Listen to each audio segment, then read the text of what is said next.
Moi, c'est ça. Moi, ça tourne. Parfait. Je vais avoir besoin, juste en guise d'entrevue, de début d'entrevue, ton nom et ton titre. Mon titre? Ouais. Mon titre? Ouais, je sais pas, on va te donner un titre. Auteur. Ouais? Ah ouais. Ok, Auteur. parfait. J'aimerais qu'on parle un peu en... Ben, ton nom? Daniel Poirier. Ouais, c'est bon. Auteur du dimanche, c'est Ok. mon vrai titre. Non, c'est vrai. C'est C'est bon. bon. Sur tous mes papiers que j'envoie, c'est Daniel Poirier, auteur du dimanche. Bon, parfait. On va y aller avec ça. J'aimerais, premièrement, que tu me parles un peu de la maladie de la fibromyalgie. Pas très reconnue et surtout très mal connue. Hein? Elle est mal connue, puis surtout, elle porte à jugement. Malheureusement, il y a beaucoup de gens encore qui appellent ça la maladie de la paresse. Ça me convient pas bien, je suis tout le temps en train de courir d'un bord et de l'autre. Mais malheureusement, oui. Les gens, ils disent que c'est une maladie imaginaire, puis qu'elle existe pas. Mais il faut les comprendre, puis je les juge pas autant que les autres nous jugent. Alors, regarde-moi, j'ai-tu l'air d'un gars handicapé? Tu sais, je veux dire, si je vais en prendre ma marche dehors, j'ai pas de l'air malade. C'est pas écrit dans mon front là, que je fais de la fibromyalgie. Mais je le suis. Ça Puis- fait quoi la fibromyalgie exactement? La fibromyalgie, c'est comme je t'ai dit tantôt, c'est comme, supposons, tu as vulgarisé ça, là. Imagine-toi un poulet que tu es en train de désosser, puis que tu tires les muscles, sauf qu'on est vivants, nous autres. C'est comme si continuellement, quelqu'un nous tirait, il essayerait d'enlever les muscles d'après nos os. Fait que tu peux imaginer le mal que ça fait. Ou encore quelqu'un qui va te tordre à l'extrême. Ben c'est ça, mais c'est journalier, puis c'est 24 heures sur 24, jour et nuit. Si tu n'as pas de médicaments appropriés, tu dors pas, oublie ça. Moi, pendant au moins 6 mois, j'ai pas dormi.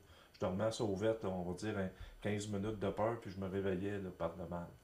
Mais depuis qu'ils m'ont donné le Lyrica, ça a bien aidé. OK. Mais là, à cause de la maladie, plus d'emploi, plus de vie normale, là. Non, ça, t'oublies ça. T'oublies ça. Ça dépend ce que tu entends par vie normale, mais c'est sûr que j'ai pas la vie que j'avais avant. Socialement parlant, écoute, j'ai retondi, puis j'ai pas honte de le dire, sur l'aide sociale contre aide sévère à l'emploi, parce que le gouvernement n'a pas d'autre chose. Puis c'est la seule place, parce que mes médicaments me coûtent à peu près au-dessus de 2000 par mois. Fait que, s'entends-tu que j'ai pas les moyens, moi, là? Fait que j'ai pas le choix d'être là-dessus. Mais ce que je trouve dommage, ce que j'aurais aimé, puis c'est le cri d'alarme que je lance au gouvernement, je suis pas le seul, là. J'avais un site Internet, puis il y a plein de gens qui disaient la même affaire. Il devrait créer une rente d'invalidité qui n'aurait aucun rapport avec la RRQ, mais qui n'aura pas plus rapport avec l'aide sociale, mais qui aurait les mêmes avantages. Parce que moi, le montant que j'ai par mois, je suis capable de vivre avec. Sauf que si j'arrive à la banque puis je vais emprunter, c'est un montant qui est non admissible. Si ça serait une rente, c'est pas la même affaire. Là, j'aurais le droit d'emprunter un 5 000, un 6 000, un 10 000 pour acheter une auto. Fait que socialement parlant, je vis comme un reclus. Puis comme si c'était pas assez, ben, une conversation de salon, tu rencontres du monde, ça jase de leur job, n'importe quoi. Tu sais, je dis, moi, tu sais, je suis BS, tu sais, je veux dire, puis ça m'écarte. Vous avez essayé d'en faire part au gouvernement, ça, par plusieurs ministères? Ben, il y a la sous-ministre de l'Emploi qui m'a appelé, puis qui m'a répondu, puis que j'étais là-dessus. Il pensait, j'ai pas le mot exact, là, mais ça voulait dire que c'était en pensée. C'est bien cute. Elle m'a appelé. Il y a eu l'attaché de presse de M. Détel, l'ADQ, qui m'a appelé. Je n'ai pas eu de retour là-dessus. Et puis, j'ai envoyé des lettres à Pierre Corbeil, notre député.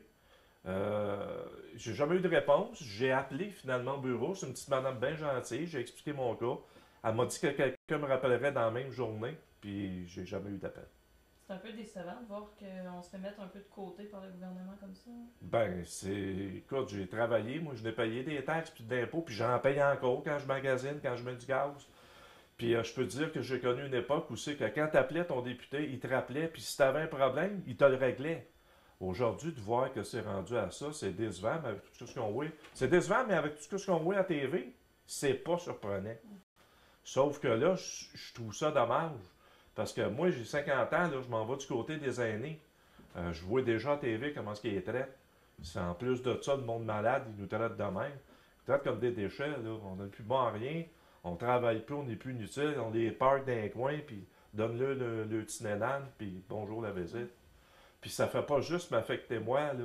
Parce qu'en stationnant cette aide-là, ma conjointe aussi, elle paye pas. parce qu'elle ne peut pas travailler un vrai job. Parce que si elle travaille un vrai job, ben là, si son salaire dépasse mon barème de contrainte sévère, elle est obligée de me faire vivre puis de payer les médicaments. Mais là, dernièrement, on m'a dit que peut-être j'aurais le droit de garder ma carte puis de payer les médicaments, mais pas une scène dans les poches, puis ma femme me ferait vivre. Écoute, il y en a qui vont peut-être dire, gars, c'est mieux que ta femme te fasse vivre que le BS. Je m'excuse, mais non, c'est pas le salaire qu'on aurait ou crèverait de faim. Oui, là, vous avez quand même trouvé un moyen de faire quelque chose sans attendre puis avoir mal, puis c'est tout. Au lieu de travailler, quand même, vous écrivez.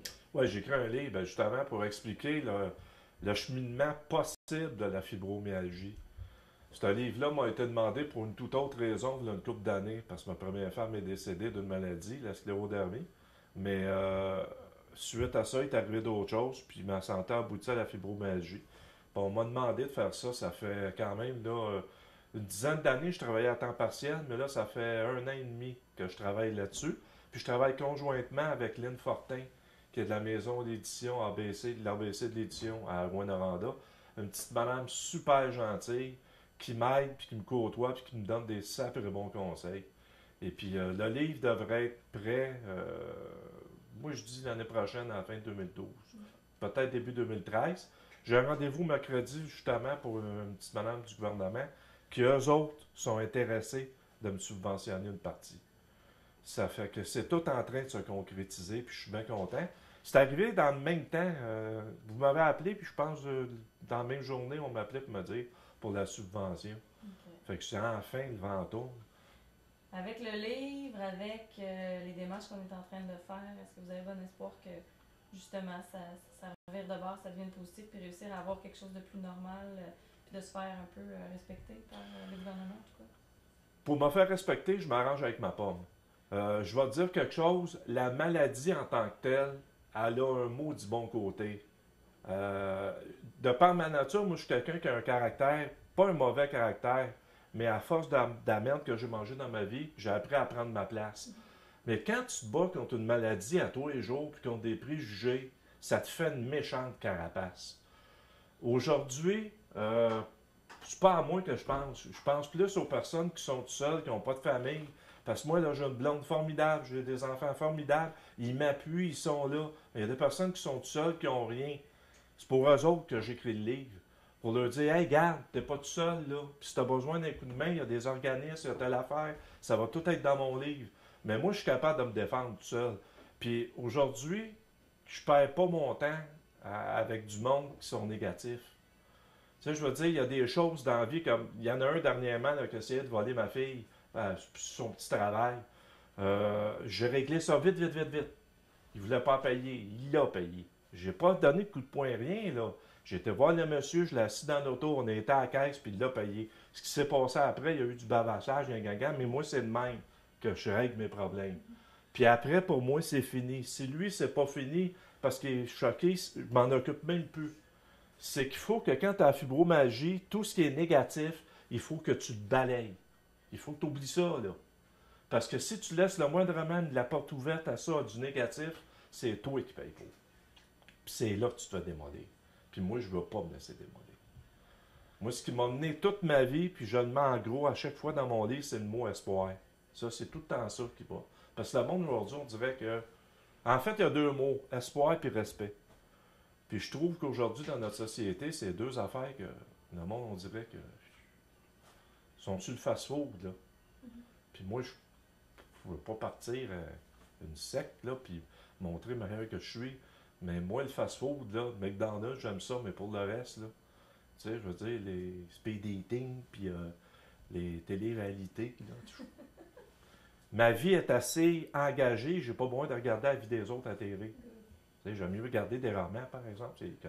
C'est pas pire, ça. Good. Ben, je te remercie beaucoup. Je pense que ça va faire le tour avec ça. J'essaie de voir.